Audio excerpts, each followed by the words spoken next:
This is the MeatEater podcast coming at you shirtless, severely bug-bitten, and in my case, underwearless. We hunt the MeatEater podcast. You can't predict anything. The MeatEater podcast is brought to you by First Light. Whether you're checking trail cams, hanging deer stands, or scouting for elk, First Light has performance apparel to support every hunter in every environment. Check it out at firstlight.com. FIRSTLITE.com.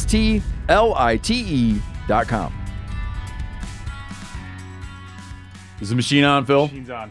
Okay, very quick hunting story before we introduce anybody, because I was going to tell it anyway.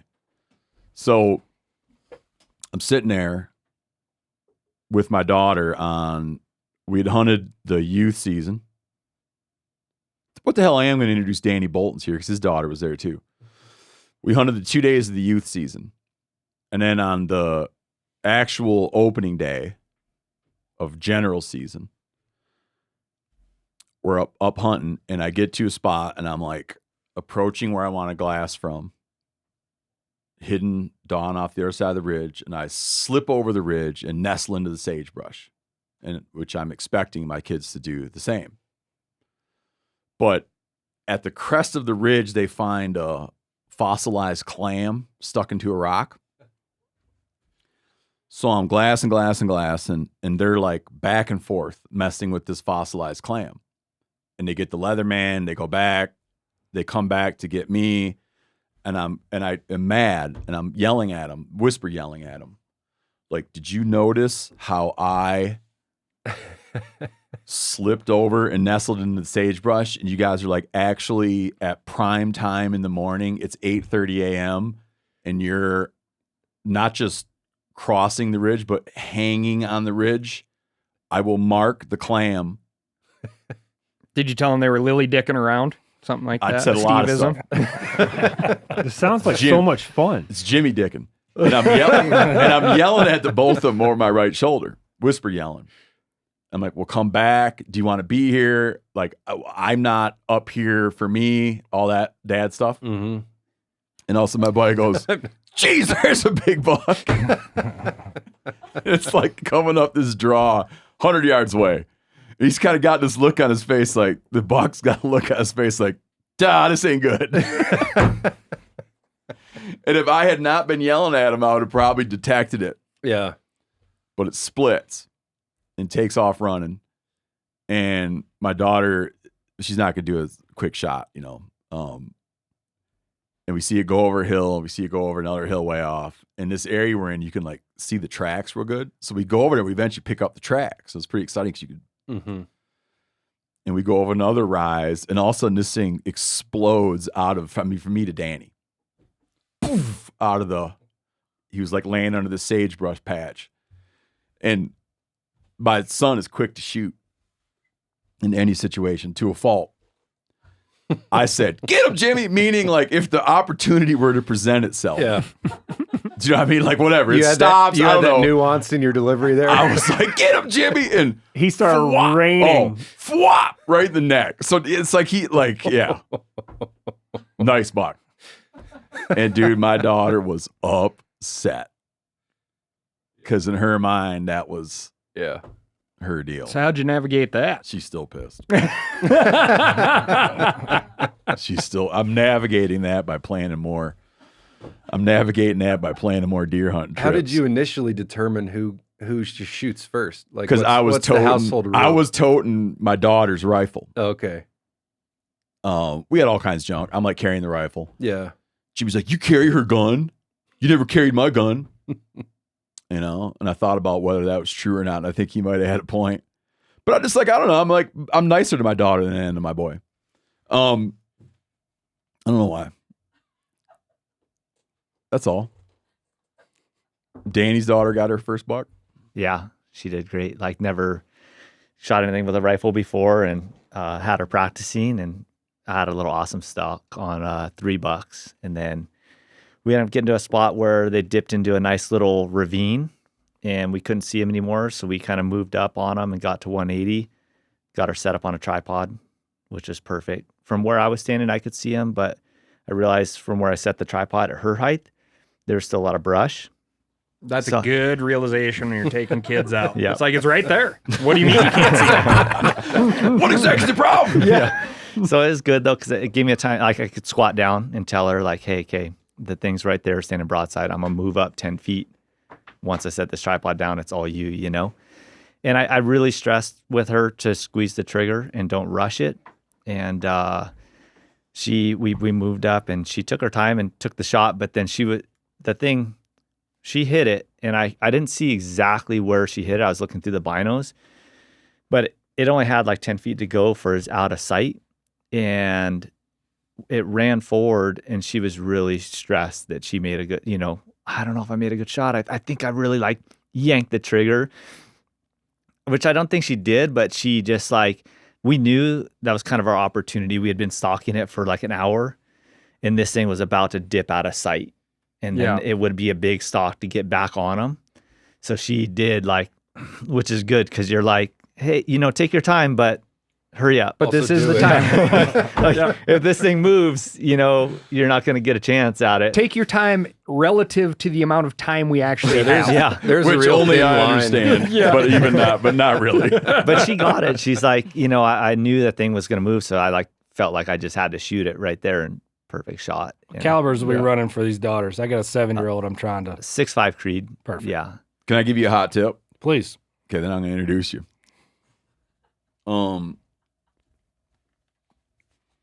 If you keep winning these golf tournaments Uh-huh. and you got the money, I would get a 6'5" Creedmoor. Get the Sig Cross. Okay. It's just like a dream for kids. Perfect. And get a suppressor. I got cans. I got the cans. Just My kids trying to can. get one perfect built. She's good with like, got a suppressed 22, shoots it without her. I mean, she's great, but she's itty bitty. And so I don't want to, I know when we were coming up, it was like, all right, you're big enough now. Here's this 270 that weighs nothing and kicks like a mule. And Yeah. oh yeah, I shaved the trigger down. It's super scary. Right. You're like, but everybody you else know. had to deal with this. So. Exactly. Yeah. Of course they did. It's just like this fire baptism, you know, like And it's with entertainment rifles. for everybody else. Yeah, right. I'll give you the pitch on it. Sig Cross. Yeah, it's got a collapsible stock. It's got a 2-stage trigger. First off, they're small. You can adjust. You can. The stock's adjustable very easily. The cheek comb's adjustable, and it's got a 2-stage trigger, which just makes sense to them. Yep. You're like pull through, and it's going to stop. And then when you go a little more, and man, they can drive tacks. Perfect. Yeah, they can drive tacks those things, but with a suppressor. And then it's got that arc rail deal on the bottom, so you can put like a hefty bipod on it. Nice. They can just shoot. There you go. They laugh after they shoot it That's key. because It's not big. they're expecting it to Yeah. be something it's not. But then there's like no recoil, and they like giggle. You know, they like shooting that. Tell stuff. them your tip too, Steve, about the earplugs and stuff. Oh, even with the suppressor, I'll double earplug them because they conflate recoil and noise, and it just becomes this package. Do you know what I mean? That Yeah, for sure. That they don't like, and they think it's the kick. But it's the, I've But read if that you it's the deafen them, noise like more if you than- yeah. deafen them, you put foam earplugs, put a headset on them, put a suppressor on it. They'll say it doesn't kick. But it's like because there's just no noise. I mean, it's like to them it's all this whole bundle of unpleasantness, Right. you know, and it really helps. Brian, you're listening to Brian Harman. Happy to be here. Thanks for having Yeah, me. thanks for coming on. The only other golfer I would entertain having on this show is Trump. Have you ever played golf with that guy? I have not. Really? No Trump. No Trump yet. Really? Professional No. golfer? You never, I thought he kind of ran in those circles. He does. He went full. So I don't know if you followed the politics of golf or not. but No, we I had a- don't. we had Well, a- I know there's a lot of trouble right now. Right, so we had a big kind of split. You've got the Live Tour and the PGA Tour, and Donald Trump aligned himself with the Live Tour, and so all the And guys, that's the place that took some investment from Saudi Arabia, Yeah, it's directly funded by but the Saudis. Saudis. And people are mad at the Saudis because of what was that guy's name? Not Prigozhin, Khashoggi. Khashoggi. Khashoggi, yeah, I mean, mad at them for a whole host of reasons, but yeah, it's very, very, very convoluted. them being like a political- kingdom and all. Yep, Yeah. no personal freedoms type stuff. And then comprising a astonishing number of the 9/11 hijackers. So it's a lot to it, Steve. I was gonna say You probably don't want to weigh in on getting it. right into the. I was gonna say like right into the meat Right into of the it. goal. age. You're mad at the Saudis because how old are you? Like then you would pick your topic. Yeah. Yeah. Well, no, I think if he got back to the 1920s, no one would have been mad. No, then it's just a far flung kingdom. It's just like it was oil and then people mad. When the hell was that happen? It doesn't matter. We're here to talk about golf. Yeah. yeah. Only golfer we'd ever have on. What county are you from? What county? Yeah, don't they call you the something killer from something Oh, county? No, that was the yeah. So yeah. I'm over there. I'm doing interviews after the rounds, and they ask about hunting. And Why did they ask you about hunting? So you tell about what you that you won the British Open, won the Open Championship. and you guys just call it the Open. Corinne was telling me When I was a kid, it was the British Open. Now it's the Open because they just Championship. know They just decided, I guess. because there's no competition. Yeah, it's open competition. Like no, I'm saying no. When I say Open, I'm sorry. If you say the Open, well, yeah, I grew up. The Open was the U.S. Open, okay. but The somewhere Brits commandeered it. They took it. They just took. How do they do that? Something I like don't that? know. They just they invented the game. We'll start there. That's fair. So anyway, they look up. They don't like hunters over there at all. I've gathered. I didn't realize that then. So they're asking me, and I'm like, wow, these guys are super interested about hunting. This is great. I could talk all day about this. And So they just knew you won, and they already are prepared with the this was fact. before I'd won. This was like second round. but they've already third done their round. little opposition research. They did or their whatever. dig. They're like, oh, this asshole's got pictures of animals on his Instagram. We're gonna get him. And I'm just up there like, yeah, I farm all summer for the deer. We deer hunt, then we duck hunt, then we turkey hunt, then we fish all summer. And they're like, well, what do you do with all of the animals that you kill? I said, well, I butcher them. Like, what else would I do with them? And so the next day, the tabloid's like, Brian the Butcher of Hoyland. And so they think it's like this horrible, Yeah, like, Hoyland. this is really going to throw him off. I'm like, I love this. This is so nice. Thank you. Well, all of the my headline- buddies are like, oh my God, here's a golfer you'll like. Oh, Like, you that's gotta yeah, follow that's this. what happened. Yeah. And then we had the baseball player Pete Alonso on because he won the home run derby and talked about hunting after the home run derby. Yeah. And then I wound up getting I have a big text message web around just people that are interested in stuff. And so anytime something were to happen like with you and them making that big deal out of that, I will like find out about it from multiple people. And if I hear about something from 3 or 4 people, then I'll be like, okay, this needs to be paid attention to. Because I don't know if you know, but we goof on golfing a lot. Yeah, I've heard. Yeah. I've heard. I shouldn't say we. I'll point out Hunter Spencer's here. I thought this meant a lot till Yanni pointed it out. But it doesn't. Till Yanni invited me to think about it more clearly. It was described to me that Hunter almost played college, which I realized meant that he played high school. Right. But in my head, I had it built up more than that. Like played golf in college. Almost. Yeah, I was like just good enough, and then realized maybe baseball's my thing. Yeah, Yanni pointed out that's called a high school golfer. That's great. But then you quickly realize there's a massive difference between being good enough to beat everybody that you grew up with, and then playing D1. And, Oh, like beating the dudes down the road. Yeah, exactly. Several like larger population, like this population turns into this, like, and just keeps smaller and smaller until you get like to like the high school golfer is pretty. That's pretty far up the trickle down. The food web. Like how many guys played high school football? I will tell you. I'm sure you're a fine golfer. Go play whatever you want. My high school, the way they ran the golf team, this might be all high school golf teams, but it was basically like an open tournament during the week to see who would make the team to then go travel and do the actual game is what I would call it. And I was like, well, shit, that sounds pretty fun. And so I showed up, borrowed my dad's golf clubs, and was like, oh, I'll go try this out, because it was like anybody can do it. And it was, for me, it was either do that or do track, which I hated, or go to work. So I was like, well, maybe I'll try this one. Track golf or work. Yeah. Quickly found out that I was like, oh, there's all these other people and then me. You're just out for a walk. It was a bad situation. Yeah. Yeah. I thought about this yesterday driving home.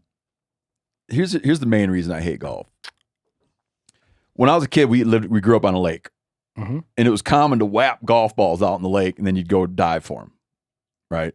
So Sounds fun. yeah, it's just real common. Do you guys use WAP as a term often at your level of golf? Nah, I think it's a northern. Now and then Whapped it. you'd set that ball on the tee, and I'd get one of those, the driver, and you'd have in your head like, I'm gonna cream this thing, dude, and you're picturing it like sailing across the lake, and you'd cock back and just give it the Watford, and just could never. And it just rolls in. Oh yeah, it was just like so maddening, man. You'd be like, whoa, and just nothing. So your hatred of golf is born from Just wanting your to sail inability. it. Yeah. Wanting to sail it across the lake. General lack of skill is what led to your. But I'm sure he's the only decades-long- one. You want to sail it across the lake, and it winds up like halfway out your neighbor's dock. Hey, the first time I shot a bow, there's no way I was any good at it. Just throw the bow down. Bow hunting's stupid. I've always hated painting and music for the same reasons. Tell me real quick too. You got 2 hole-in-ones on a round, Yep. but on an official round. Yeah, official round. So that was How'd that work out? 2015. It was an expensive bar tab, I'll tell you that. We were playing just outside of New York City. So the tradition says you make hole and run, you've got the bar tab for the night. For the night. For the night. Ouch. Just for Ouch. your Yeah. group or the whole? No, the whole shebang. It's like a rite of passage. You make hole in one, all the drinks are on you all night. Hopefully you. So I don't know if you guys have two heard, nights. but New York City, the drinks are not. Oh yeah. Hopefully you had some That'll winnings be to 14. counterbalance. They're not the bar fantastic. tab. Yeah. Oh, it's $20 beer night. Sweet. Thanks. Well, normally you get like a free car sometimes in tournaments when you get a hole. Nothing. You No. How much was that bar tab, dude? More 20 than grand. more than $2,000, less than 5 probably. I would have confiscated everybody's cell phones and been like, here's the deal. There's no inviting other people into this. You definitely play it smart. It's like, take a long shower in the hotel room. Oh, let's see if we can get dinner before we show up there. So at least you get to weed out some of them. Nice. No one's ever done 3, No, and 3 people have done 2. 3 people have done Wow. it. It's just a freak Yeah. occurrence. Who are the other guys that did 2? I don't know. So not like I don't know, Greg Norman. No. You like that? I just pulled that out. Jack Nicklaus. Those guys still in the Oh, game. look at you, too. Look at it too. When you hit that ball, is there a point before the ball lands that you're like, oh, this thing's going in? Oh, that's a good question. I mean, I've had 3 on tour total. They've all been good golf shots, but I mean, obviously went in the hole. yeah. But there's no No, part I of your guess you brain could that screw just up. goes, Oh yeah, there's. So it's not like it came off a tree or something. No, they're not. yeah, it came off There's the always a windmill little luck and went in down the there. ramp. No, I mean, you let it go and it's going, and you know it's good, but you never know. You never Yeah. really know. Yeah. Like for me, it's like you try to get in this place where you're in such like a mode of execution, and so it's just like you're just like ticking off. Like hit one. All right, I executed that one, and then you're just like, all right, what's the next one gonna be like? So, it's not really anything specific. I don't remember. It's just like, oh shit, it went in. Great. Yeah, that makes the next I execution can take easier. a break. Yeah. I can take a break. When you're in that mode of execution, do you allow yourself to celebrate in that moment, or do you have to quickly tamper that down and go, great, no, I got it done, move on? Try to stay as even keel as possible. Anytime you try to execute something, you're too high or too low. It's bad. I've been starting to relate that a lot to bow hunting because I often lot see of parallels. comments about how come you're not, and it's not just to me, but other people, you're not more excited when you kill something, or you make that great shot. It's like, well, my whole life as a hunter, I've been trying to achieve this state where I don't Not get excitable. like out of my mind when I make that shot, and all I do is execute, and then it's done properly, and it happened properly.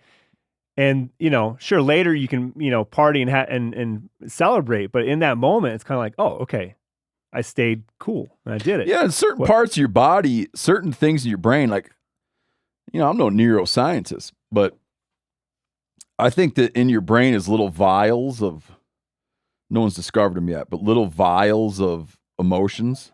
I'm sorry, you said you're not a neuroscientist? No. You're already far beyond. Well, this is my theory. I don't think that anybody knows about it, but I think there's these little vials of emotion.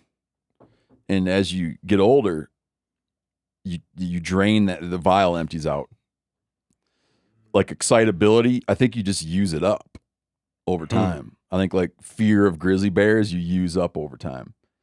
And I've kind of drained out my vial of real excitability. Yeah, that's a thing though. Your adrenaline glands, Yeah. like they stop putting Just out less if of you're, it if you're there. always overstimulated. Unless I see a big buck You with wear my it out. kids. I steal a quote from you all the time. I thought you said it really Oh, good. please. Yeah. Take a breath, be a predator. Oh, there you go. So good. Yeah, well, That's or what wear Janis is out your saying. little vial of. I like take a breath, be a predator. Hey, I don't know if you're interested in Neanderthals or not. Took a 23andMe, and apparently I'm in the 96th percentile. You got heavy You know, as dose. soon as you walked in, Neanderthals. I Yeah, you thought felt I it. pegged You you felt for it, man. Neanderthal. Felt it. It's Yeah. got that vibes, that beard, I think. Giant head. Oh, I long got torso. Speaking of giant head, man, I got a physiology thing I found out the other day. I've always prided myself on being able to tell if someone's a snorer, just looking at them. Yeah. Do you think Like do you think I'm a snorer? Yeah, you might be. Nah. Like I think a guy like Bob Villa or Kenny Rogers. I'd be like, This guy's got this Definitely. giant nugget. definitely a snorer. Well, the other day when I'm still dealing with this ear problem, I got an ear problem. The bad part is like the older people get, the more right you'll be. Well, here's Right? why. Be like, well, just wait. Yeah. Yep, he'll be. I thought it was something to do with like a certain like if you got a beard down to your sternum, Uh-huh. that like I felt that leads to snoring. But I was down at the ENT place, and they're asking me all these questions about sleep apnea and snoring, and they measured my neck. You're down at the EMT place. ENT, ear, Oh, nose, throat. Okay. I got this thank ear you. problem. I was like, okay. So they measured Now my you see, neck. I had an artery cut. They Yeah, were we checking call that an out. emergency room. If you got a 16-inch neck, that's how they'll tell. Like, you got a 16-inch neck, you're probably a snorer. Really? Wild. And dude, I never knew what I was looking at. I just knew I could tell. I was looking at the necks. Is it only 16 or 16 and above? 16 and above. I would think a skinny I neck had would be no more idea about this. it'd be like less air passage. Yeah. Yeah. it's less like a Yeah, but the bigger I feel neck, like there's air more would go moving through around, a bigger right? straw than a smaller straw. But so you have a heavy duty load of Neanderthal. Yes. I was reading this article this morning. Like I've really enjoyed over the years how Neanderthals keep getting smarter and smarter. You know, like, there used to be this perception that that they couldn't hunt. They were just like they dragged their knuckles everywhere. But as these, they more like that they find at some of these Neanderthal sites like shells that have holes bored in them, suggesting that they would adorn themselves with jewelry, that they would etch, Which means they had free time, which means they were doing enough things right to have free time. Right. This article just came Neanderthals out. are like an onion. Just keep peeling the layers. No, yeah, back. it's just been kind of interesting to watch because we had this idea that the other hominids were just really dumb, and then Homo sapiens just ran over them, and look how great we are. But you get into the fact that, I mean, these things were in Europe hundreds of thousands of years. I mean, they were in Europe longer than we've been in Europe. Right. So, but these guys in Germany are looking at these. They found remains of cave lions that had been. They found remains of cave lions that they've deduced from cut marks had been hunted. So mixing it up with cave lions, projectile point wounds in the rib cages, I thought you were going to say they domesticated cave lions. No, that'd be They're like, badass. Man, That's we- wait till next year. That's another layer in the onion. Next year they'll be like, we found an old bicycle. Yeah, we found cave lions with jewelry on them. It was the damnedest thing. Yeah. No, Yeah, what else I they love have it. that's cool is they have this remnants of a cave lion hide that had stuff wrapped. It had cave lion bones wrapped up in a cave lion hide. Like, and they were, you don't really, who knows what was going on. Yeah. But then they found another hide that had red paint all over it. So it's the first animal rights issue. Or these researchers, Those are the other hominids. That's what these researchers shamed have to them into get quit hunting. It's always a little embarrassing. I always feel embarrassed for the researchers when they lay out what they have, right? And and that winds up being it's peer reviewed. You're like, well, here's the hide of the lion, and here's what's in it, and here's the marks on it. And it's very, it's this very objective analysis of what's laying there. But then they always have to. Then they start doing media, and they have to get into where they're like, well, it could mean. Yeah. It could mean, and what's so funny is one of the things I'm reading in the New York Times about these discoveries is this guy's like, well, maybe it was, and he was, maybe it was a show and tell item for when they had to explain to kids about cave lions. Like, when you go to a museum when you're a kid, they pull out like a tote and they got like a chunk of buffalo wool, a horn. What are 3 words to describe the way this hide So feels? he's like, now and then they're like, Grandpa, can you get out the stuff about the cave lion? He's like, here, let me get my hide. And I have my show and tell items in there. But the other thing is they just thought that even back then, they're suggesting that they thought it was badass to have a cave lion hide. You were tougher than hell. Hard to argue with that. Yeah, you think that whatever you got there winning that British Open's cool. Ain't no cave lion. There's no cave lion hide. Well, what the tradition of the green jacket? What's the tradition at the British Open? It's they give you this thing called a claret jug. It's a 150-year-old trophy. It's got the names etched of everyone that have ever won it. It's pretty neat. And you get it for 1 year. Get it for a year. Where's it at right In now? my house. And you drink out of it, right? Yeah, they built it to supposed to hold an entire bottle of wine, but turns out it holds about 2.5 Guinnesses.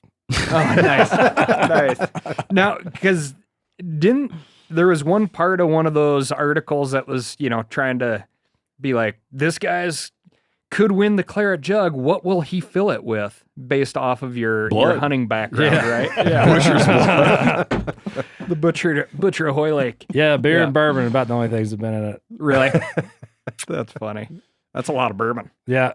Yeah, well, not a bunch at a time, just enough to make someone uncomfortable, I guess. Oh, yeah. Yeah. It's a smart move going Guinness. Yeah. We recently talked about, I don't know if you were here, Yanni. We talked about hunting squirrels with Kevin Murphy and getting to having a squirrel and a raccoon tree up in the same tree. Was not here for this conversation. Did I ever tell you this story? No. Is that the pinnacle of small game hunting? I thought that this had to have been a thing that has never happened in the history of the world, and Kevin Murphy assured me he's seen it before, where the dog bays up a squirrel, and we get there, and 18 inches apart is a squirrel and a raccoon in the same tree. Coincidence. Lots of ways to interpret it. A guy that was listening sent in a picture. He's got plain as day, there's a black bear and a mountain lion hanging in the same ponderosa, treed up in the same tree, which he thinks is even cooler than what I'm talking about. Scale's bigger. Scale's bigger. I don't even want to get into them all. I came up the old saying I had. I'll talk about this later. I'm trying to develop an old timey saying, and a lot of feedback on that. But another thing, Danny, I'm telling you this because you're here. We were talking about Ciguatera. Brian, this is the part of the show where we do like listener feedback and whatnot. Let's do it. Just hang tight. I'm there, bud. By hang tight, it means you're welcome to participate at any time. So there is a guy. So this guy took since June when we talked about this. there is a guy that has established a website where you can track Ciguatera outbreaks in fish. He wrote a little tool for he wrote a tool for reporting and finding Ciguatera outbreaks around the world. So you people that eat a lot of fish, Ciguatera.info. Spelled how it sounds. Ciguatera. Is that how it sounds? Pretty close. That's what the barracuda get in them, right? Yeah. That's like the legend is the legend is, and I was always taught this, even though I grew up nowhere near the ocean. You're a hell of a spear fisherman now, though. That if you put a barracuda in an ant, like you put an ant on a barracuda, Won't eat it. he won't eat it if it has Ciguatera. And some Bahamians tell me that that's ridiculous. But then they had some other equally ridiculous sounding way to find out if something has Ciguatera. But they also have fish that you just don't eat. But what I didn't realize is in some places, barracuda have Ciguatera. In some places, they simply don't. And in Louisiana, you'll see, in Louisiana, Texas, you'll see barracuda on the menu at the restaurant. Well, so in the Gulf, all of the people eat amberjack that come off the reefs, but East Coast, Atlantic Ocean, like won't touch them, full of worms. It looks like a mop head if you clean them up. Oh, In the Gulf, the trout have worms. Right. Atlantic, nothing. Like we eat trout nonstop. Remember, I put a picture up of a whole bunch of trout, sea trout. And the guy's like, "Oh man, good luck with those worms." And I was like, "I have no idea what you're talking about." oh, yeah, Never you just seen a don't see worm that alive. parasite. Yeah. And I do know, like when we used to king mackerel fish, if the sharks were bad, you'd have a king mackerel coming to the boat. A lot of times, taxman gets half of him, you know. But if you ever had a barracuda coming to the boat, they wouldn't touch him. Sharks wouldn't Really? eat him. Nope, They didn't want it. True. didn't want it. Yeah, a lot of the barracuda, right? Like it's the little fish that get the Ciguatera, and then the barracuda are eating those little fish, and it's a buildup in their system. Yeah, And so that's why the predators have it real bad. I've heard that it comes from those reef fish, but then you think about the Goliath grouper, and I don't know that they have it. And all they do is, I mean, they eat everything on the reef. Yeah. Like down in the Keys now, we used to go down for 2 weeks at the end of every summer. We go lobstering, and there were very few Goliath grouper. Now, when my parents go down, and they say every time, all these lobster holes that they've saved over the years, there's a Goliath grouper there, and there's nothing on the bottom. No lobsters. Oh, he's in there mopping up all the lobsters. Everything. Everything's gone. Well, I mean, they get to be 400 or 500 pounds. I mean, they eat everything. Can you catch those and eat those? You can get tags for them. Tags now, right? Yeah. But we we were on a dive in the rigs this year. We were in one that's only 30 feet of water. Like a lot of times they're just, unbelievably deep. This one's in 30 feet of water. And I went down and he's down there. Oh, like huge. It looked like his head was like a 5-gallon bucket. Good God. And he's snapping his jaw at me. He's like coming out of this underneath this metal, clacking at me. Yeah, and my first thing is like, I was like, I wonder if you could kill this thing by hitting it in the brain. And then I was like, oh my God, that's a Goliath grouper. Like, it's just like the first thought was how you would ever manage, a fish like this. Jonah wasn't swallowed by a whale. He was swallowed by. Oh, and I came up and I'm like, there's a big. They're like, don't shoot it. Do not. They're intimidating Oh under my the God. water, aren't yeah, they? because you could have put, They look like a school bus. you could definitely fit your head in his mouth. No doubt. Yeah. No Danny, doubt. does it make sense to you that it's an outbreak? Well, I only know about Ciguatera just from Hawaii. I don't know like worldwide because California and stuff, I don't think they deal with it. And but I do know that when we catch barracuda like offshore, the pelagic ones, there's not as big of a concern versus the ones that are eating the reef fish. Yeah. Yeah. I think that it is. Because it's a bioaccumulation. Yeah, but I think always it's like been I told think me. it's cyclical and it gets heightened. It's like the way red tide. But I'll close it by saying this. Not close. I mean, you say whatever you want. But from my perspective, I used to think of trichinosis as like kind of magical.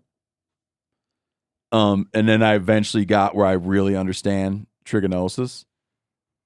With Ciguatera, I'm astonished how in my social circle, I'm astonished how little it's understood. Well, Like, I'd like to have a Ciguatera expert on the show for not a That'd be long awesome. time. I've definitely had it and not even really paid attention to it, right? Like you just have Have you weird gotten feelings. sick? Yeah, I've gotten sick, but like only looking back on it, I just felt odd and like the whole hot, cold water thing. But I just didn't pay much attention. I was just like, oh, whatever. That's it'll what the pass, Bahamians you know? are telling me. The hot becomes hot, cold becomes cold. Yeah. Yeah, my buddy Mark Healy has, I think, a lot of bioaccumulation, Yeah. and so he's pretty sensitive to it. Gets it. He can be like, if I eat this giant trevally, I will get this. Yeah, some people one fish, like the Ulua we caught. Yeah. You know, did you eat some of that? Oh yeah, I ate no problem. the whole thing. Right, no Yeah. problem. And some people and certain fish will have it in higher concentration than others. And so, you know, I've had friends get sick over just one fish, one fillet that night they had, and they got Really? sick. Yeah. But as the It's group that we were fishing with, the Kilkennys, hmm they're like, you can eat whatever you want because you don't have the history of eating these fish that accumulate Ciguatera. Yeah. It's like the Mercury too. Right. Now, why'd you just do that little sequa? Because that's how it's spelled, right? No, No? I don't know. If it is, then the website's wrong. It reminds me, I think I've told this story before. I was in my doctor a long time ago. Where the EMTs hang out? But yeah, but it was a regular doctor. But he said tinnitus, Tendonitis. and I always call it tinnitus. And he Tinnitus. said tinnitus, and I said, "Is that how you say that?" And he goes, "I don't know."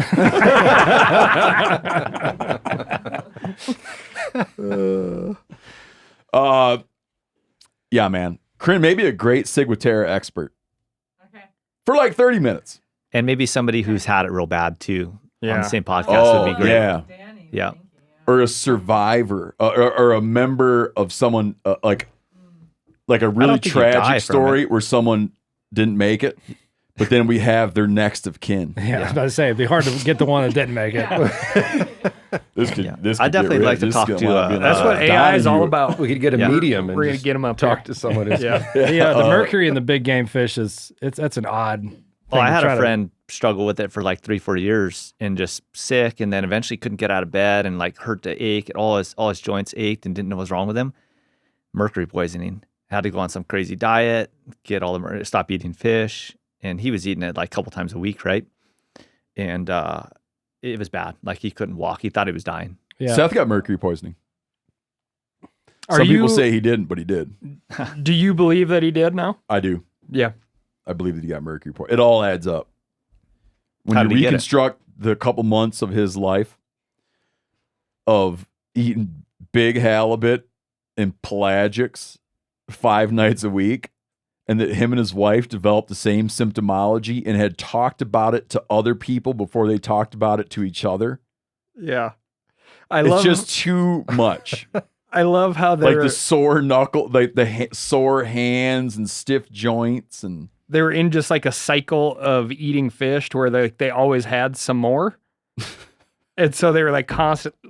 That was the most hilarious part to me. It wasn't ever like, we're going to sit down and eat fish tonight. It was just like this, well, there's some halibut out and then we had, you know, or whatever. And they had were so and just, so over, and now that's Yeah. left over, and it's just like a cycle of mercury intake. And then I read one time a dude that didn't even like fish had to get rescued off a cruise ship because he bought a cruise ship package which gave him all you could eat sushi, and they had to fly him off the cruise ship for mercury poisoning. Crazy. that's wild. You know, because he was getting his money's worth. Heck I yeah.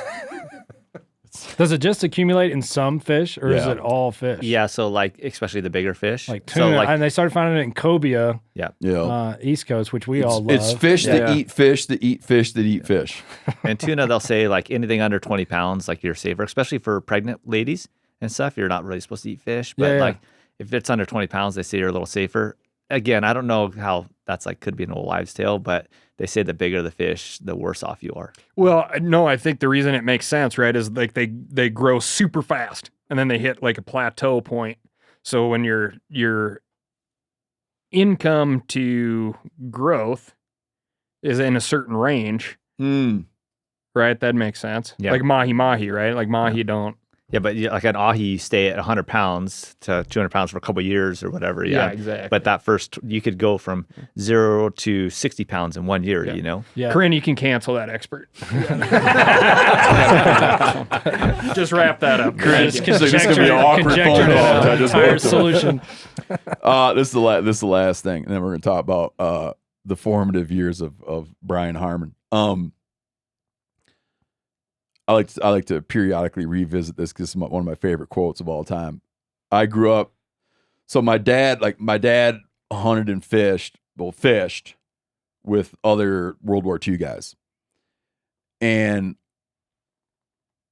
meaning not that they were necessarily World War II guys of that age. Okay, he was really good friends with this guy named Ron Spring. Ron Spring had owned Spring's Sporting Goods and was a bait supplier. So he was in the live bait business. He did wigglers, crawlers, shiners, right? I one time went to profile Ron Spring, and he wouldn't let me, and I grew up around him. I mean, I grew up with this guy. He wouldn't let me profile him because he was no way going to give away trade secrets about how he catches leeches, how he catches wigglers, and carried that shit to the grave. That's beautiful. In his 80s. I was like, Ron, what's the difference now? I love that Not so gonna much. do it. Would not let me go out with him catching bait for the bait store, which I respect him for big time. Anyhow, this dude had been raised on Great Lakes fish. I mean, not just the bait, but that's what he fished and ate fish. That's all this dude ate. And University of Michigan went and found all these old timers that had grown up eating Great Lakes fish.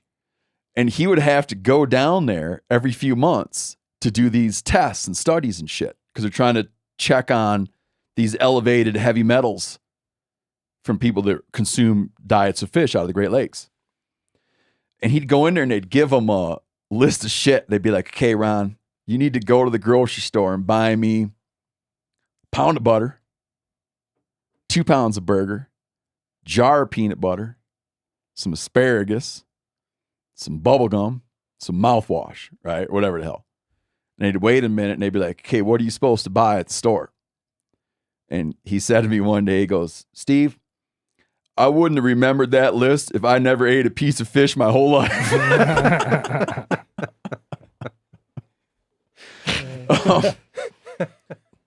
So, grew up in Georgia. Yep. Grew up in Savannah. Did you what came first, golf or hunting? Hunting and fishing for sure. I played First? Oh yeah, for sure. Yeah.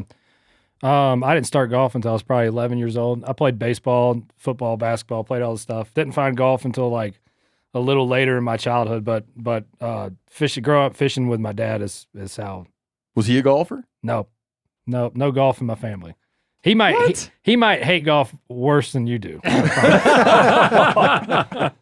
Well, how the hell did you get into? It's like you didn't come from a family of golfers. No. My mom's a chemist. My dad is a dentist. No golf. So when No you golfing started at all. taking off in golfing, was your dad like, great day to go fishing, Brian? He just it was all that I cared about once I found it. And so I spent a good portion of, I pretty much spent all my time dedicated to trying to see how good I could get at. It's all I wanted to do. Well, who like some neighbor gives you a golf club or like what happens? I'd accumulated, like just through sports, I had sort of like loose equiment for things. Like my dad owned a like set of in golf a trash clubs. can in the garage. Right, like I had small like clubs, just like like maybe he, because we lived really close to a golf course. Like maybe he'll like golf one day, and like just like I've accumulated all this nonsense for my kids, just like trying to throw whatever at them. Like, well, let's see what you he got. A likes. hockey stick, a baseball bat, a golf club. Right, got all the essentials. So I was home sick from school. Anyway, I'd skipped a Thursday of school and I was home. I forget what the circumstances were, but I watched a golf tournament on television. And I was close enough to where I could ride my bike up to like where we could practice, like hit balls. And that's how it started. Really? Yep. That's it. It spoke to you watching a golf tournament on TV. I found a conviction very early in my life, and I'm very grateful for that. I mean, I loved it just right off the rip. I played baseball, and I pitched. I loved to pitch, played shortstop, and I loved being on a team, but I didn't like how I could have a great game and not, I mean, I hate saying that, like not win the game. Like that, I liked having almost the vulnerability of the moment on you. Right. Yeah. So give me the quick trajectory of how one goes from an 11-year-old who discovers it to pro. Like what are the what are the hurdles? So I fell in love with the game. I was practicing every day. I was playing with some older kids and playing from like tee boxes. So the golf course I was playing was too long for my ability. Like I wasn't big enough to hit the ball far enough to compete with the kids I was starting to play with. But I would get these golf magazines and I'd look at the scores of these local like 9-hole golf tournaments. And I'm looking at the distance that they're playing from. And I'm like, oh, like if I moved up and played in these tournaments, I think I would do okay. So I had my mom sign me up for one. She drives me down to St. Simon's where I live now. You're talking about playing at a place where it's not as far from where you first hit as it is to the hole. No. So yeah. So you start. So you got individual holes, right? I mean, I do have to like, how golf is like. Yeah, there's the par threes, you might fours, wanna explain, fives. like, the what do you tee call boxes. where the two? You got the two balls. That's tee box. Yeah, and then you got the ladies one. Right. So you've got several sets of those tee markers. Right. So you've got like I'm familiar with two sets. Ladies tees, senior tees, men's tees, I never said I championship didn't know tees. that. Oh yeah. So it's Okay. The whole gambit. So I'm playing from a couple tee boxes back with older kids. And I'm shooting these scores and I'm no good. Because that extra little bit of yardage is because I can't reach the holes, in time to make a good score. No, I got you now. So I'm looking at the magazines, looking at the scores, like I think I can do this. So my mom drives me down. I win my first tournament and it was like just gone. So that went into bigger. How old were you then? I was 12. Did you feel like you were cheating when you moved up to that first did. tournament? You were like, oh my gosh. I did. I was like, this is much easier from here. I should have been doing this whole time. So you did, but you did this thing. I always pictured it. It's such a common story in athletics, is the overbearing, especially in parent like golf and tennis, trying to live their they're trying to live their dreams through their children. Right, yeah, and, totally. I was super blessed. Totally opposite. Even like now, we'll be at like a big PGA, or we'll be at the Masters, right? And my dad's there watching, begrudgingly, of course. He's like, Brian, come over. Rather be fishing. Yeah, he's like, come here. It's always like, man, look at all these acorns right here. Like, man, look at this track right. Look at this deer track right here. So he's totally unengaged. But I'm glad that he wasn't like super pushy, because I don't know if I would have found the same love and conviction for it. You have that baggage with your relationship to the sport. Right? Well, I don't know anyone. I mean, there's on tour now, there's guys that had overbearing parents and guys who had non-involved parents, but the ones who had overbearing dads, don't talk to them. Like most of them have Is that right? It falls apart? Yeah, they have no. I mean, how could it stay together? Like it just like. If a parent is so selfish to try and achieve a dream through their kid, then eventually the kid is going to resent them in some form or fashion, in my opinion. I mean, It just sucks the joy right out of it. Right, yeah. I mean, like look at, like Darth Vader and Luke Skywalker. Perfect example. Yeah. Well, we just talked to Dave Wasn't Chang gonna about go that. dark side. Cuts the guy's arm off. Yeah. When you did that and won the tournament, here's the other part about the parent thing that's hard to understand is you got to have someone driving you around and getting the gear and all that. Yeah, my sweet mother, she took me everywhere. Even though she didn't care about it.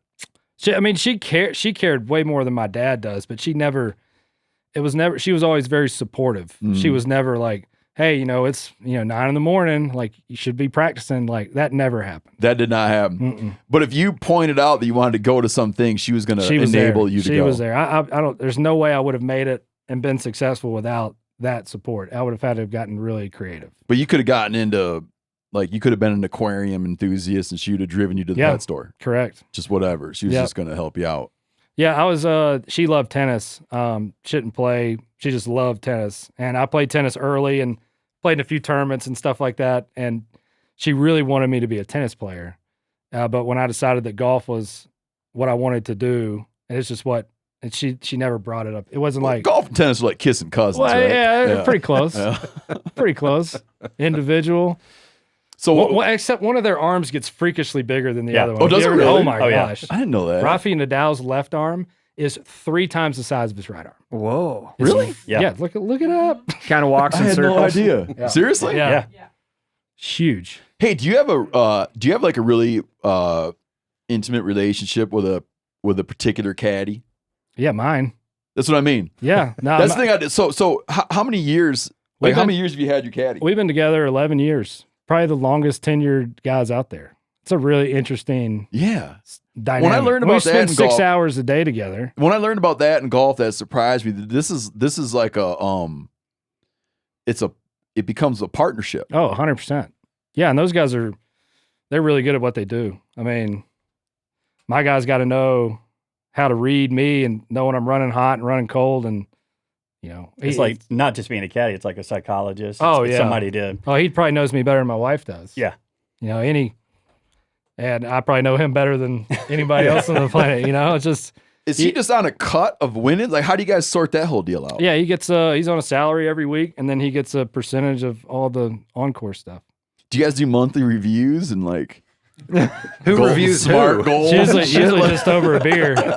Does he hunt? Usually over a beer. It's tough because when you're in the moment and you've got these emotions running high, it's really easy to just be like, "Well, shut up! Like I don't care what you think right now." So it's usually better to just get past it and have a beer and just talk about it. So is the caddy like did they want to be a professional golfer? A lot of them did. Mine did not. He played college golf, but it was apparent to him very quickly that it wasn't his future. So when you're a caddy, you settle into that. Like that's what you want to be doing. Yeah, I don't think there are any caddies. I don't think there's any professional caddies now on tour that have aspirations of playing. It's just they're just good at that. That's their job. Huh. Yep. It's a real profession. It's hard work. I'll tell you something about my personal business. Please do. A book agent, traditionally, a book agent is going to pull 15%. Okay. Okay. Now you share.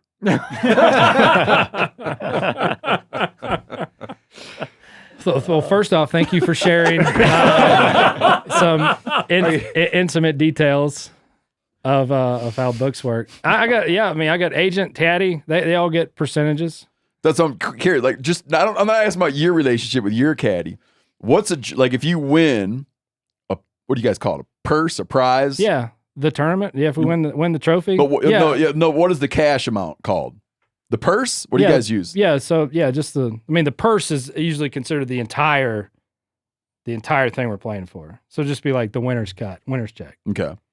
Winner's check. So you want to know how much does my caddy get for a not winner's yours. check? A caddy. What generally is a caddy? Oh, Industry standard. our high school golf professional, Industry standard Hunter Spencer. is industry standard 6 to 8% of the weekly take, Okay. and then 10% of a win.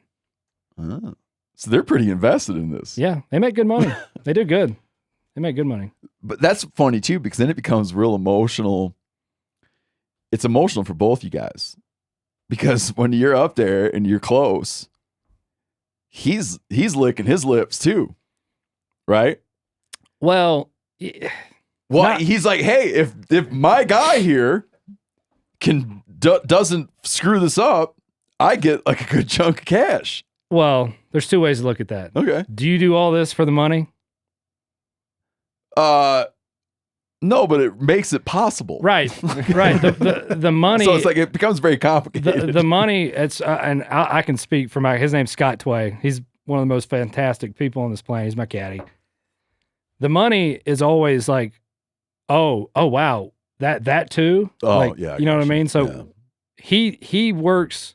He loves to do it, and I love to do what I do. And it's about us trying to beat the golf course, beat all the other players, beat the conditions, and like that feeling that we get when we've done something successful Like that's why we do it. Yeah. That's why we do it together. That's why we met each other. Like that is why we do it. And so then like the money's like, oh, cool, man. Like high five. No, I could picture that. Like if you're up there and it's down to the wire, you're not like counting dollars. You're chasing the win. Well, it's like, so I think it's a great exercise, and I swear someone came up with it to mess with people. But when you get done, so in golf you have to keep someone else's score. Like this is sort of the pageantry of the whole thing. You have to keep the other person's score, and then you trade scorecards and you sign your own scorecard. So it's like a little bit of a. I didn't know that. Yeah, it's a little antiquated, but. So you get into the like presumably someone else is also keeping score. Right. So say you've got say there's two people playing. I keep their score. They keep my. This score. still goes on now. Oh yeah. Can you imagine like Tom Brady? How many passes did you complete? But if you get it wrong, if you sign the wrong scorecard, you can get disqualified.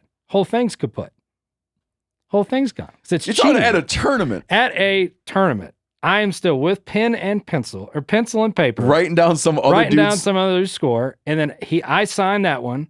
So so every scorecard has to have all the scores and 2 signatures for it to be legal and official.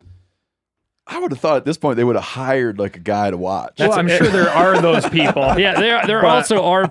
Yeah, we couldn't just be like, hey, bro, like today, like you can't do that. And you're doing it because he's telling you, or because you're counting. No, I'm counting. Okay, yeah. I mean, it's like I had no official. idea. Yeah, no, it's. But anyway, so you go into this area where you trade your scorecard, sign, turn it into the guy who checks them, and then that's that. But in that room, they have the PGA Tour has this printout, and it's like first place this much, second place this much, third place, and it's got it all the way down. This much of the win. And it's always fun to watch guys get in there and here I'm gonna finish 25th and 8-way time. I'm gonna be right here. And I just, especially when it's a young guy, and I look at that and I'm like, I ain't got it. He ain't got it. Like if that's what you're caring about right now, like if you finish 20, like when I finished 25th, I'm like 24 people beat me. Like, what's the best way to get up there? Because the biggest check's that top one. Yeah. Best one. So he's finding solace. Right. So he's, going down the XY, like, oh, okay, I'm going to be all right. Isn't he also just trying to make enough money so he can play next week?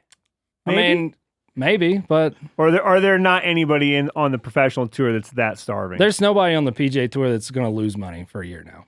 But jumping back to the caddy conversation, because of your guys' bond and your common goal of just getting better, you don't have to worry about like Scott throwing a little HGH in your iced tea or treating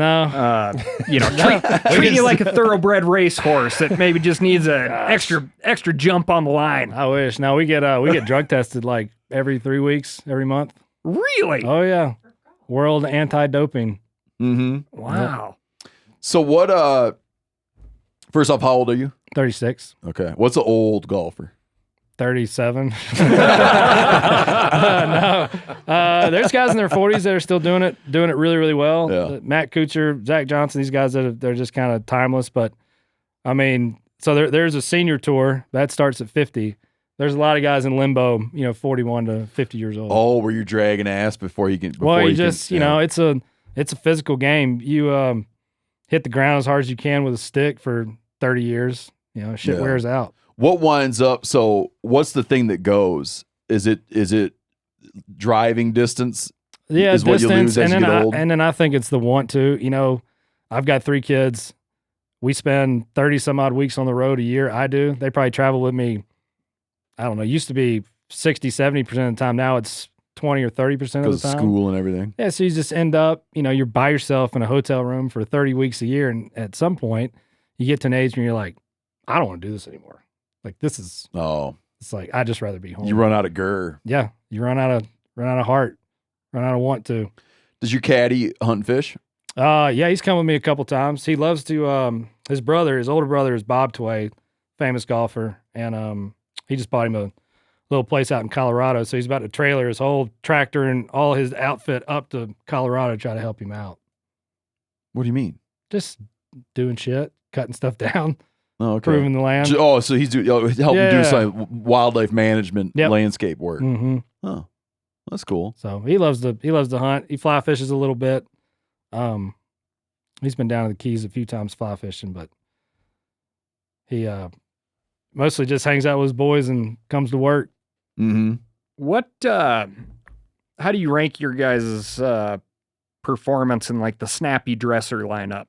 And clothing in golf is such a nuts deal. Nah, I'm as simple as it could possibly get guy. I don't like to. You don't wear pink pants. No, sir.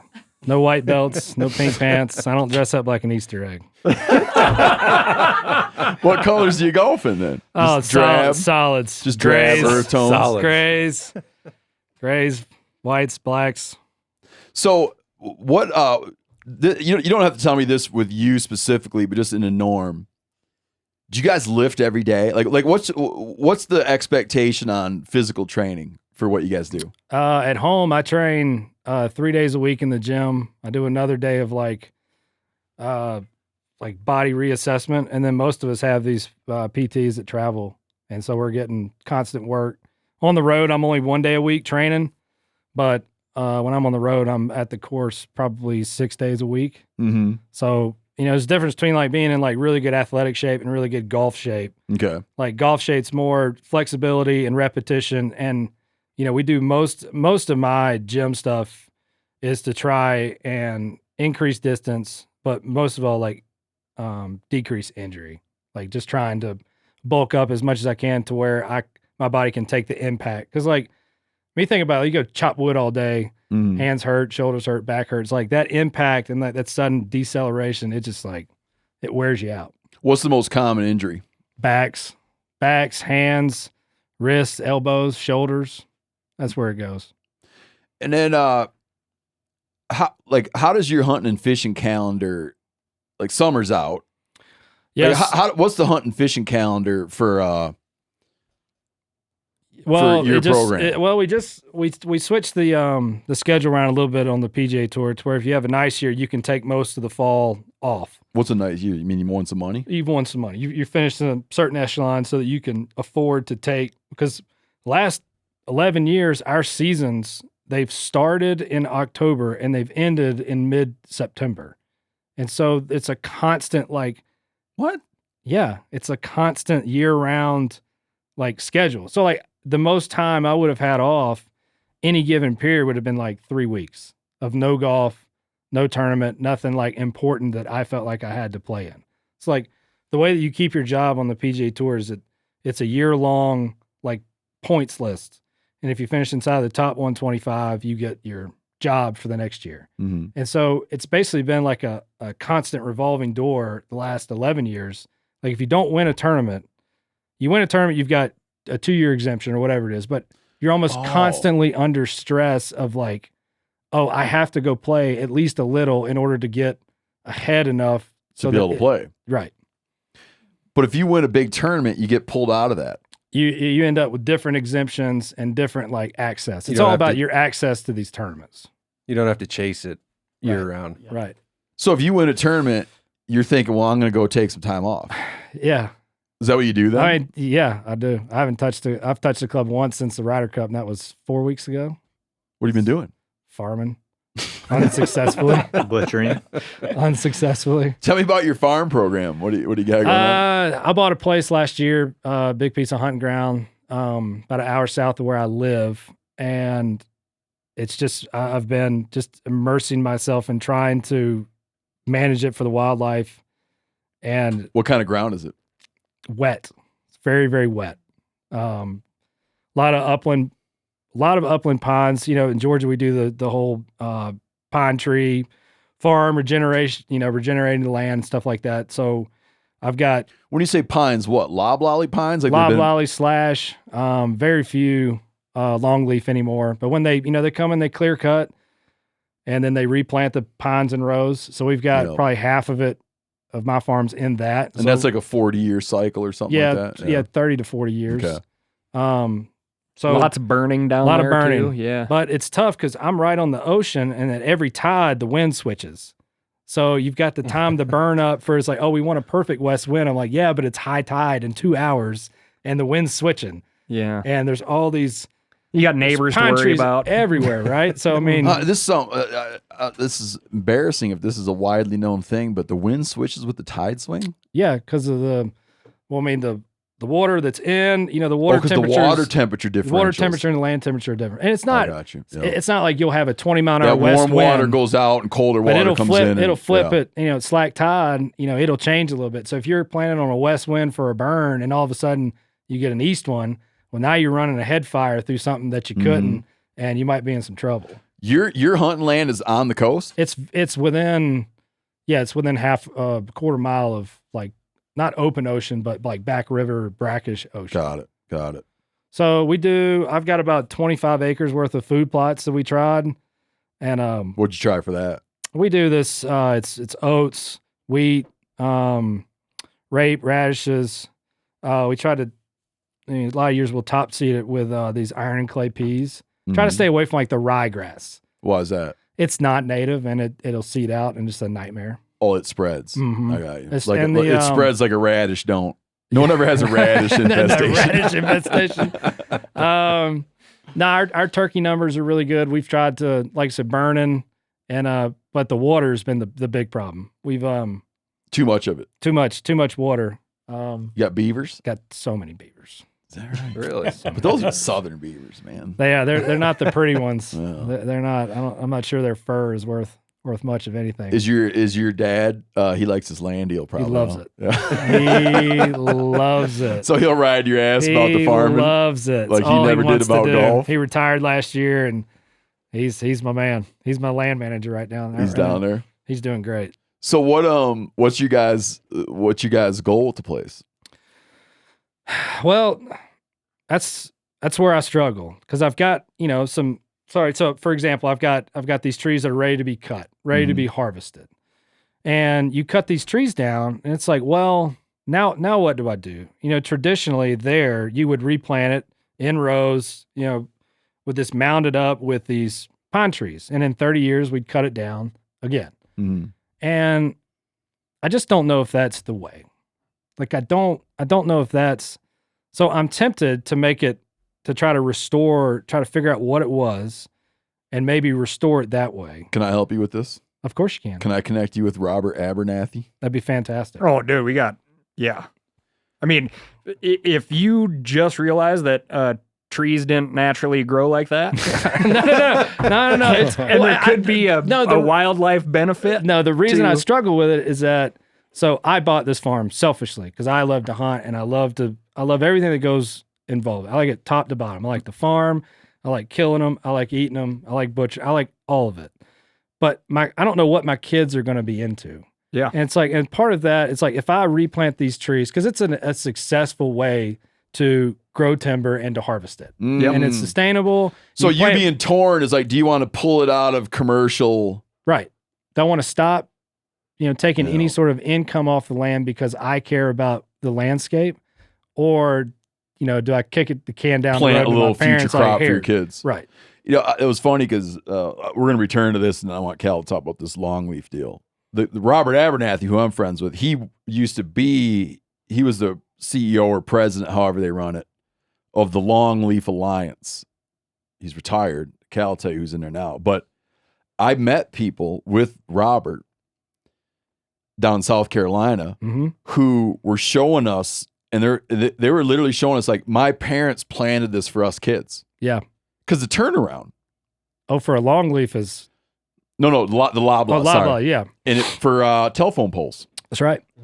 And it's the turnaround forest, is you plant it, and they were talking about that 60 years ago, whatever the hell it was, whenever the hell you get a phone pole, this elderly woman, remembered as a kid out planting these things. Yeah. And it was sort of like they were planting it for her to have money. You know? Well, loblolly, which is like I said, it's a very slow but predictable turn, Well, and that's the thing is that I'd like to find out if there were actually, because like a loblolly pine tree and a slash pine tree, they're mature 20 to 30 years old.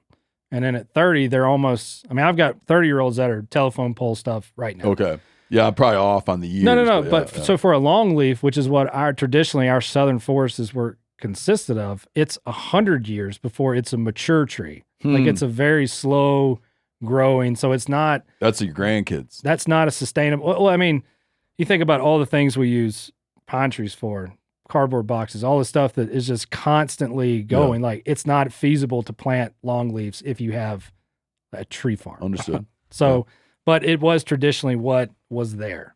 Yeah, and you get that like I don't know what they call it, savanna, but Yeah. So it'd be very those big trees and all that shaded grass Oh, it's underneath it, beautiful. and they used to have the quail and all that. Oh man. yeah, and our turkeys were way different, and I'm not so sure if our turkeys are if it's because we've got a turkey problem. I don't know what's causing it, but I mean, declining numbers. declining numbers.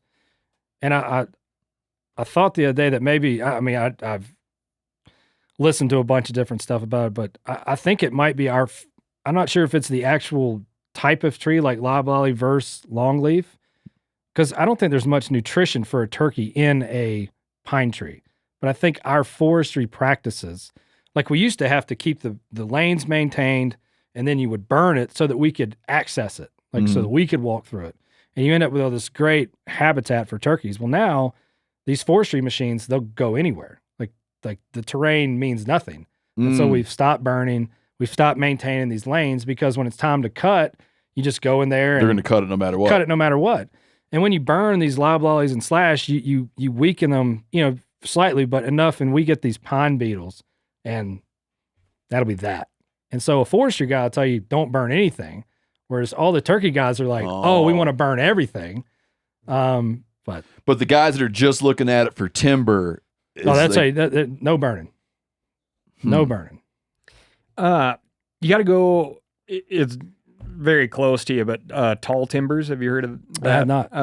So they work with, but they're like a kind of fire ecology. They work with state, federal, tons of NGOs. So Quail Forever, NWTF. They do a ton of work with tall timbers and vice versa. But it is, they have like a giant database, probably like for the amount of precipitation you get, your soil type, Right. everything on what your options would be for prescribed burning and what was historically there. Because a lot of what they do is they'll take these old historic trees, whether they're like pulled out of a swamp, just an old stump that's sitting on somebody's land, and they'll go through there and they'll find what the pre-heavy European management style fire cycle was in those areas.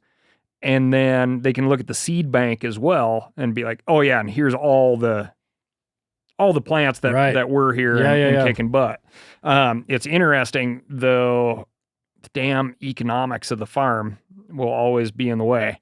Well, that's sort of why it's like I didn't buy the farm to make money on it. I bought it to enjoy it, and like I feel a responsibility to restore it back to the way that it was. Yeah, but it's a long game. Yeah, though that's I won't see it. Right. But, so which is cool. Fine. It's fine. Yeah. It's totally fine. And I'm fine. It's fine, guys. It is. Fine. But yeah, you want to have it set up to where your kids aren't going to like feel the pinch right away.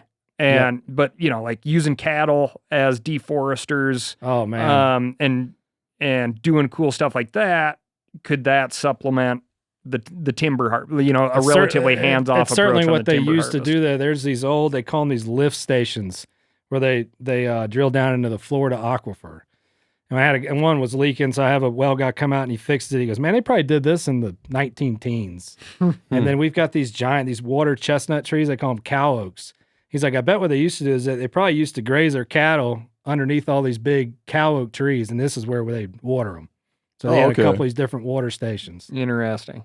Now that I had a chance to think about this, here's what you ought to do. Okay. Put this whole thing in some kind of conservation easement. Mm-hmm. That way your kids, even if your kids turn out to be lunatics, nothing they're going to do about it. There'll be a little tide you on hamstring them. Get a forester in there and say, let's say I manage this for timber. What, during my kids, how old are your kids? 7, 5, and 1. Okay, so I got a 7, 5, and 1-year-old. Let's say I manage this for timber, and I know no one has a crystal ball to understand timber markets and futures and all that, but let's just say, reasonably, what could they expect to pull off this timber harvest?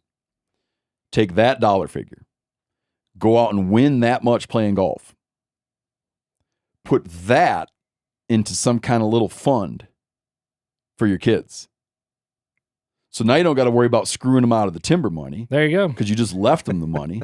Game plan the next 80 Then- years, just like that. You plant Over the coffee. then you plant the whole thing in longleaf, This is why you came here, right? Yeah. right? Everybody's a winner. Wasn't not everybody not the gets- reason I came here. This is the reason that you're not going to get a MeatEater mug because you're getting all this information. Like everybody else gets the mug, you get a whole life plan. Yeah, this is great. Yeah. Fantastic. My good friend Doug Dern, he always, when his thing about land management is he's always talks about, there's what the farmer gets out of it, what's the hunter get out of it. He says, what's the land get out of it? Yeah. I agree with that. Because I want it, when you look at that old, like, pine forest savanna look with the grass, it's just the most beautiful landscape. Mm-hmm. And I mean, I wish I could snap my fingers and make it happen Yeah. tomorrow. But I feel like we're missing an opportunity. We end up with these super dense, thick pine forests that you can't walk through. Provides great cover for the deer, but for our upland birds, turkeys, they're struggling. How's your dad at trapping? Pretty good. Is he? Yeah. Yeah. My brother's the trapper. He took over my dad's dentistry practice, but he's a very meticulous person, and trapping really, really kind of lends himself into him being really good. He at gets that. after the mid-sized predators. The coyotes. He's hard on them, really hard on them. When you Raccoons, started, Really good at it. Coons, Skunks, possums. We could trap raccoons. I have a healthy population of them. For the upland birds. Yep, they're That's what you need to they're knock brutal. out. They're brutal, and we've got hogs. Our hogs, I think, are almost as bad on our turkeys as anything else. Do you hunt the hogs? Yes, You like to cook those up? we do. We make sausage. We don't fool with all of them, but I mean, you'd kind of assess them. yeah, I mean, we've put up some good numbers on the pigs. There's a bunch of them. It's Are kind you of trapping them too then? Trapping Yeah. them, nighttime, Yeah. Huh. by any means necessary. Yeah. It's a constant battle. Kind of a shoot on sight Yes, rule on the farm. like if you're hunting there and your deer hunt does not become a pig hunt, then it's like grounds for disinvitation. Nice. Yeah. Yeah. So do you remember Your tour card's been pulled. Exactly. Yeah. Like it's like, man, hogs show up. Whatever we're doing, it's a hog hunt. Yeah. Do you remember, and maybe I'm wrong about how Georgia plays into this, but quail is just generally like way down. Yeah, quail. The quail population in Georgia is almost non-existent. You've got some central Georgia guys that have got these giant tracts of land that they've managed for released birds essentially, Okay. and they've ended up being able to cultivate some smaller populations. But I just don't think that we possess enough brooding habitat for it to be sustainable long term. But do you remember, are you old enough to remember back to good quail hunting? I don't remember good quail Okay. hunting. So it was that long ago. Yeah. Yeah. I don't remember it. And I still haven't heard of anyone, in Texas, they've still got the decent wild quail, but in Georgia, it's got to be couple generations at least. So that when you're working on your land, that's just kind of a fool's errand. If it comes to fruition, it'll be a result of us trying to manage it for turkeys because it's a lot of the same sort of activities. Mm-hmm. But I can't imagine with our coyotes and our birds of prey that a quail has got much of a chance. I don't know how they ever existed in Georgia in the first place. Mm-hmm. Like there's so many birds of prey that, a quail is just not very good at staying alive. That's the truth. They're very poor. Well, it's habitat.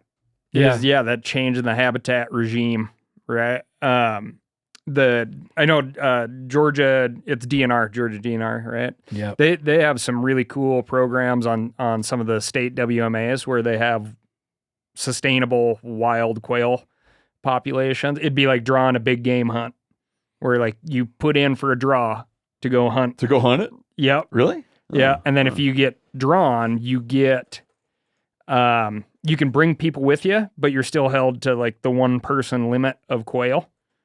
No kidding. Yeah. How come Yeah. I don't apply for this? I'd you love to do. do it. I didn't Sounds even neat. care before, and I want to apply. Just hearing there's something to apply for gets me I'd like excited. to- I'd But like there to are s- these like yeah. test cases there, and then there's a bunch of private places as well. But there's these, state managed places too, where they're like, this is what you need to have these populations, and that's why they exist. But yeah, it always comes down to habitat.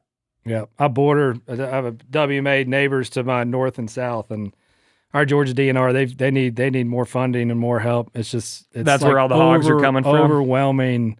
It's like they have an overwhelming piece of ground and they don't have enough manpower to keep it. So Yeah. there's the Because hogs. what happens on that ground? Well, so in Georgia, we've got these great initiatives. We've got the Longleaf Initiative where they'll basically come in and plant the trees for you, and they did that all over this WMA.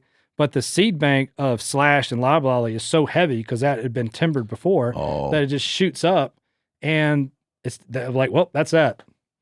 I got You you. know, and then it's like they try to do too much at once. It's like, okay, we're going to take, 1,000 acres and put them in longleaf. It's like, well, the burning conditions aren't good enough down here. Because like even when a longleaf is itty bitty, you said it. I mean, they need fire to force them like into tree form. And so you can burn all that stuff, but if you're not burning it every single year, a loblolly or a slash pine tree will outgrow a longleaf 10 to 1. So they put them in the ground, but then they don't have the funding and manpower to execute. Or the weather. If you don't get if the weather's not right and you don't get it, I mean, there's years to where there are places that you just won't be able to burn because it's too wet. The weather's not right. Don't get a good day, whatever. And if you don't do that, a loblolly is going to be 3 times the size as a 1-year-old than a longleaf will be as a 3 or 4-year-old. You see what I'm saying? So if they ever don't burn it, then it's pretty much that's that. What's your kids' interest? I mean, I know some of them are too young to really have much, but what's your kids' interest? In I've all taken this? I have a daughter, 2 sons. My daughter's 7, son's 5. I've taken them down to the farm. They love it. We ride around. They shoot that little 22. I'm just easing them into everything. As much as I loved fishing with my dad and hunting with my dad, I mean, there were days where we're fishing and it's pouring down rain and we're still out there and it's like, Dad, I'm not having fun. This is not fun. And it's like, it almost took a period, like it almost took a little while. I almost had to like re-find it as a young adult. Okay. If that makes sense. Yeah, Like, it's yeah. almost like You got a little burned out. but I wouldn't trade that experience for any, you know what I mean? Like it's hard to like, oh, I wish my dad hadn't have taken me that day. Like, of course not. But I'm just trying to ease my kids into it because I want them to like it. I want them to really like it. I want them to want to go. Because if you're having to drag them down there, it's not fun. Yeah. Can I ask you more financial questions about Sure, golfing? man. So throughout the year, there's a huge, massive variability what you could earn playing throughout the year. Mm-hmm. Like good years, bad years. Yep. What do guys do?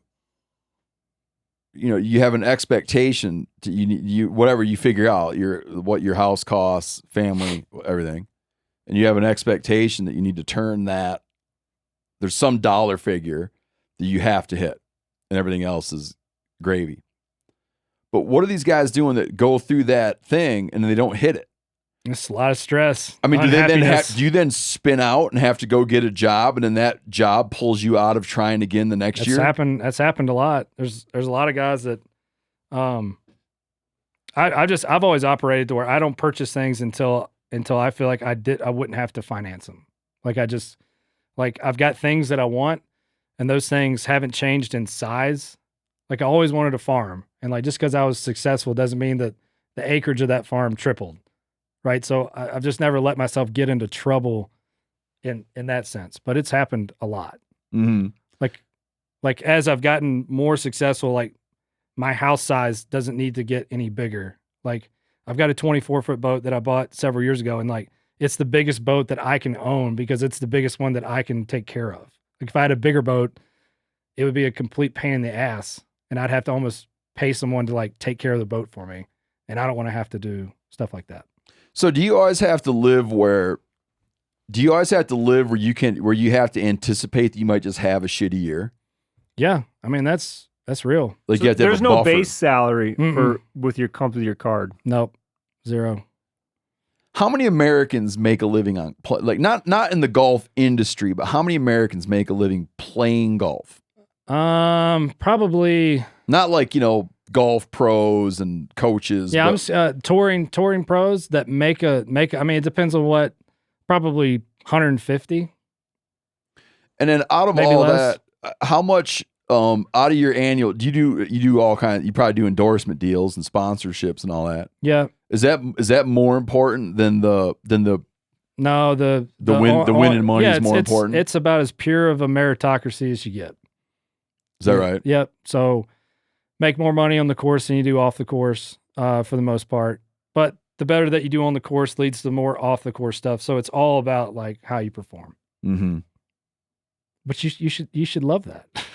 Why do you hate it so much? I don't know, because I was telling you it's hard to hit You're the ball. you're just no good. It's hard to hit the ball as far as Yeah, you I'm wish just no you good could at hit it. I'm not good man. at fly fishing, but I don't. I want to hit one of them. I want to hit one of them ones that has that slow. You know when they get that slow curve to them. A draw or fade. Oh yeah, dude. Learn about draws and fades. Wow. And you can lean back and whistle as it goes. Yeah. Pull. I met Bryant Gumbel one time. Okay. And he killed a seagull with a golf ball. Yeah, it happens. Have you Almost ever killed a person. Oh, that's even worse. yeah. We were playing up in a playoff event. Ridgewood Country Club's got this drivable par 4. So it's par 4. I'm hitting driver, and I slice it over to the left, and the guy's looking up. One of the guys in the guy looking up hits him right in the side of the mouth, splits him all the way almost up to his temple. And so I walk up. Did it blow his teeth out? No, it didn't blow any his teeth out. Just split him wide open somehow. So I walk up there, and the first thing I see is the blood.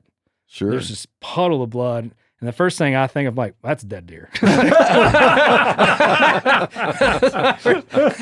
walk up, this guy is such a great sport. But yeah, man, that stuff happens a lot. People get hit by golf balls, and it's a dangerous. I would never take my kids to go watch a golf tournament. I mean, because of getting pegged. Oh man, guys get hit all the time. And your caddy reaches into his bag and pulls out the latex gloves, and yeah, stitch him up.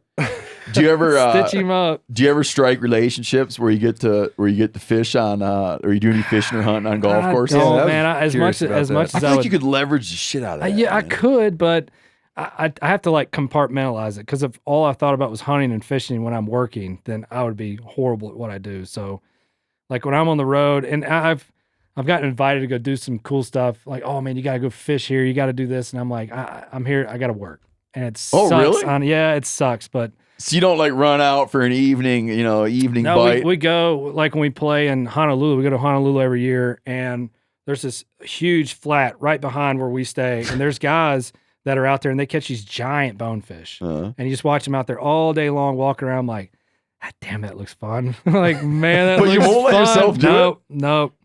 Because what would happen? I would either waste time. I would either waste time where I should be in the gym, resting, or working, practicing. So Like that time is budgeted. Like I get there, there's a plan, there's things that I have to do. And if I made the choice to go out and go fish as much as I would love to, like that. Yeah. So you're in Florida and you see that giant 8-pound smallmouth come out. Yeah, they've got giant bass right down there. And you're that's just compartmentalized. That's just white noise off on the side. I mean, we will mess with the alligators. Does your dad have like a travel rod that he brings along in tournaments, and he sneaks I have off to for a beg him to cast or come to two? golf tournaments. he's usually just drinking a Budweiser and waiting for it to be over. He doesn't like it at all. No, not at all. Not at all. That's pretty surprising that you have to be. I guess like just the discipline, man, right? Like just having discipline all the time. I mean, I feel like your success is a result of all the little bitty choices that you make, and I just try to make the right ones. Yeah. What's your diet like? It's pretty good. A lot of meat, a lot of vegetables. Try not to eat a bunch of stuff, but I have trouble. What do you avoid? Well, I got high cholesterol, so trying to avoid as much red meat as I was eating, but that's been a tough one. That's been a real tough one. Well, not to be biased against where you're from, but how are you cooking the red meat? Are you sure it's the meat? Yeah. Yeah. Chicken fried. Yeah, cast iron most of the time. Tried to switch over to the olive oil from butter, but Uh-huh. that hasn't been near as fun. Yeah. No, I mean, just like medium rare, salt, pepper, throw it on the Yeah. grill, nice and easy. Yeah. No, I don't eat hardly any fried food. Yeah, try to stay away from a bunch of sugar. Yeah. Yeah. I just try to do the best I can. Getting It's still grilled. high cholesterol, huh? Yeah, it's running your family a little my bit? dad's got it. Yeah. Yeah. Good blood pressure. Yeah. Yeah. Blood pressure of a swimmer, but cholesterol is a nightmare. We've gone through your diet. Yep. We've gone through your finances. Relationships. Relationships. Yeah, happily married, 3 kids. How long you been married? Coming up on 9 years. That's cool. Yeah. Yeah. 9 years in December. And did she golf? No. She like to hunt? No. Huh. Sure doesn't. Your kids like to golf? It's too early to tell. Not yet. They've got got little bitty clubs, just the odds and ends. My 5-year-old, he started going to the golf course a little bit, but he doesn't care. He just likes it because he gets candy when, Yeah. when he goes home.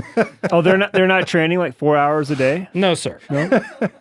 What's No, your go-to venison preparations? How do you like to cook it? I do the backstraps and tenderloins, pure style. The rest of it, we just started making our own burger.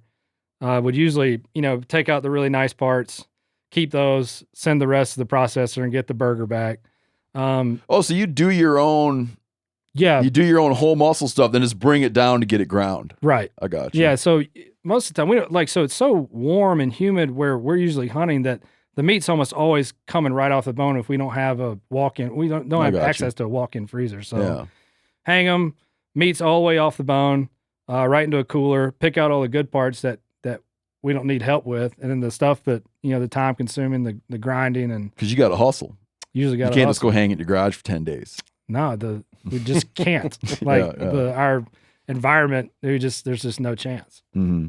No chance. So, I'm a tenderloin backstrap guy. Yeah. And then if I've got time, I'm sure that you don't like when people make stuff into jerky, but I love making jerky. What are you talking about, man? Yeah, it just seems like an anti-purist thing to do with a piece of meat. I love it, though. man. I was walking around eating my own jerky yesterday. So I make a ton of jerky. There's nothing wrong with jerky. Clay Newcomb talks about how he's always getting burger shamed Grind shame. Yeah, grind shaming.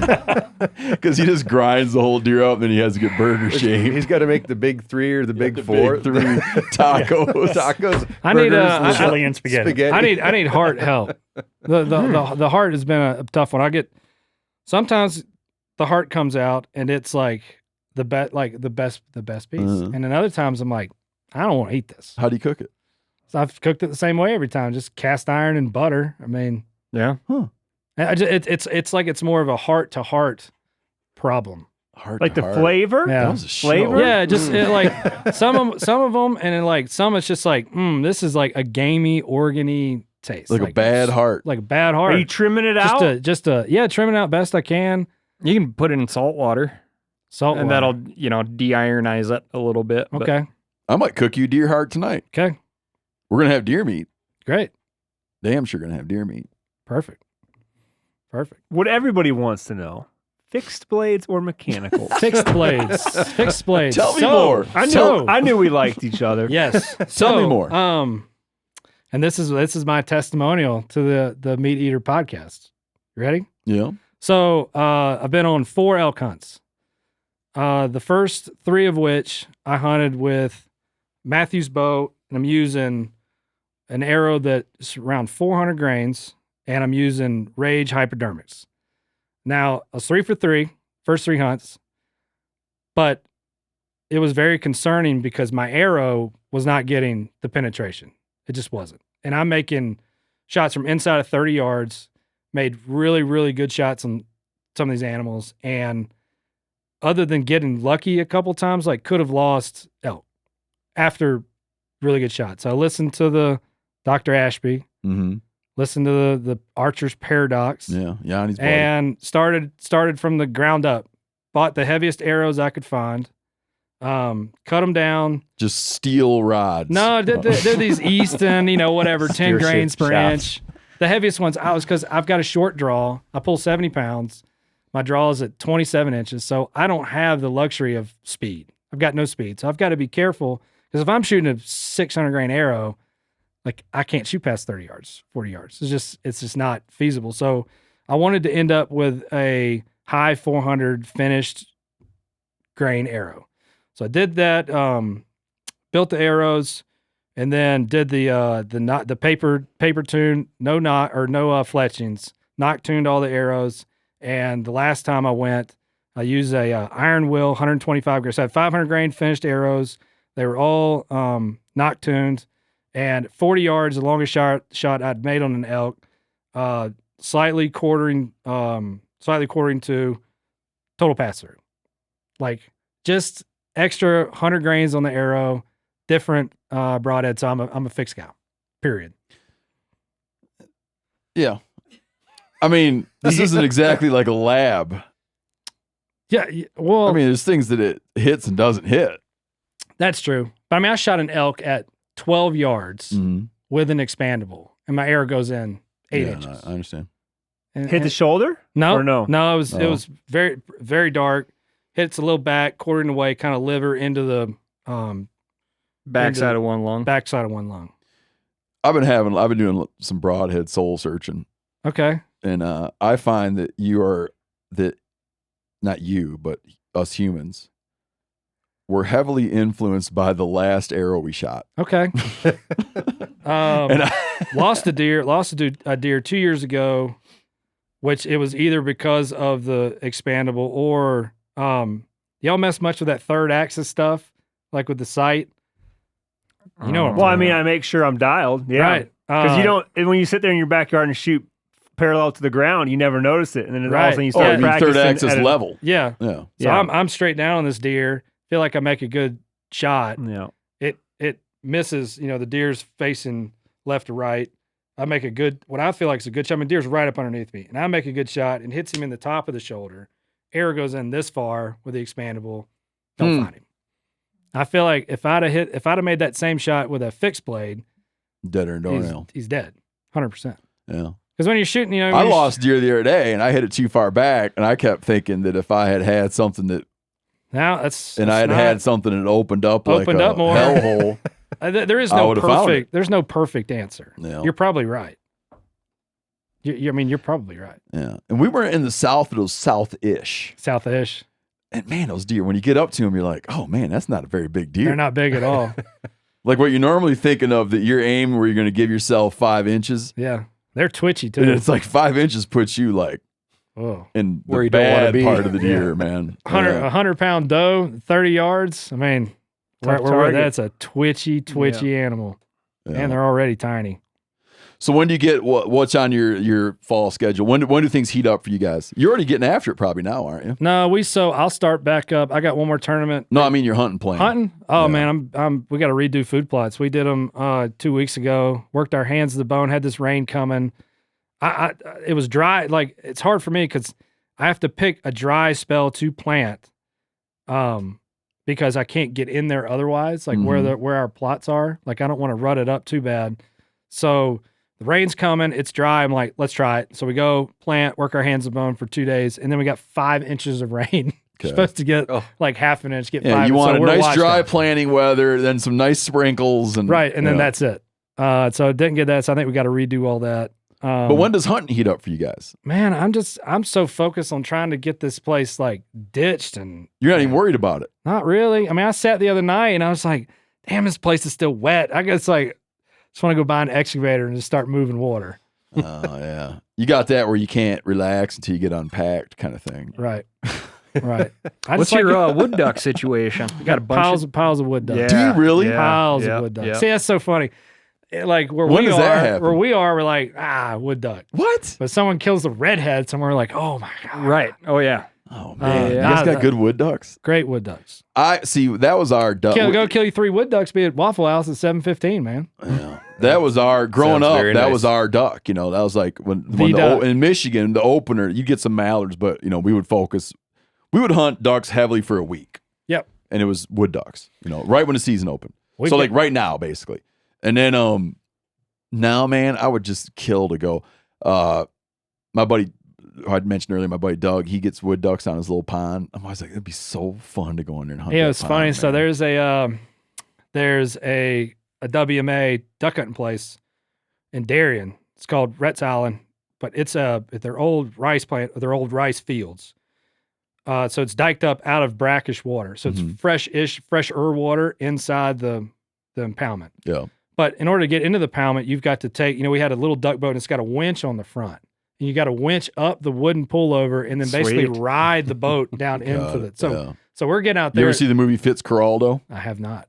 Put that on your list. Okay. It's about moving a boat. So Wednesdays, Saturdays, and Sundays, we're hunting rets every single time. So my point is, like, we would go to this effort, leaving at 2 a.m, getting there, decoys out so that we could shoot like 1 buffalo head and like 2 ringnecks, as opposed to like going and sitting in any swamp and killing 3 wood ducks. Oh my, why? So we would literally move heaven and earth to kill anything but a wood duck. That's amazing. Because they just don't have like the cultural. We just don't have the variety. But it's also just a very tasty duck. I'm just Oh, sitting that's there the thing thinking, too. It's stuff like, like looks good, tastes good. I mean, what more could you want? I from got a Brian's question. place.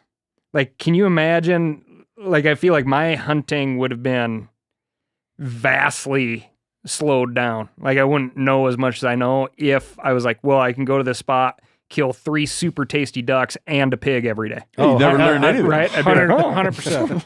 I could almost guarantee that. oh, Yeah, late December, That's when I got to come down. 3 wood ducks and Is a this pig. an invite? I can't tell. Man, whenever. I'll come down whenever. And it's 3 woodies a day, 3 woodies per person, yes. and we'd be getting drakes.